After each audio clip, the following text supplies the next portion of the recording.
കർക്കിടകത്തിലെ ആദിവ്യാധികൾ അകറ്റാൻ വടക്കൻ കേരളത്തിൽ ഗളിഞ്ചൻ തെയ്യങ്ങൾ ദേശസഞ്ചാരം തുടങ്ങി. കുട്ടികളാണ് തെയ്യക്കോലമണിഞ്ഞ് വീട്ടുകളിൽ എത്തുന്നത്. കയ്യിൽ അരമണിയും ഓലക്കുടിയുമായി ഒറ്റച്ചണ്ടയുടെ അകമ്പടിയോടെയാണ് കുട്ടിത്തെയ്യമായ ഗളിഞ്ചന്റെ ദേശസഞ്ചാരം. ഗ്രാമീണ ജനതയുടെ ആചാരവുമായി ബന്ധപ്പെട്ട സങ്കല്പമാണ് ആടിവേടന്മാരുടെ ഗൃഹസന്ദർശനം. വീടുകളിൽ പ്രത്യേക താളത്തിൽ പുരാവൃത്തമുള്ള തോറ്റത്തിനൊപ്പം കുട്ടിത്തെയ്യം ചുവടുവയ്ക്കുന്നു.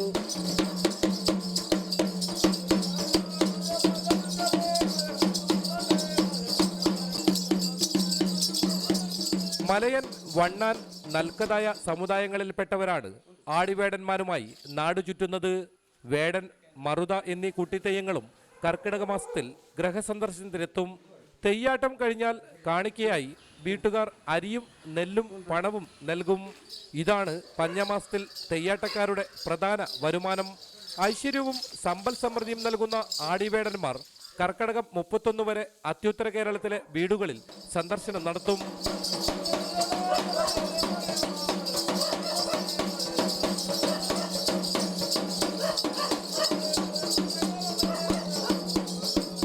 ഗണേഷ് പൈക്കയോടൊപ്പം റിപ്പോർട്ടർ, കാസർഗോഡ്.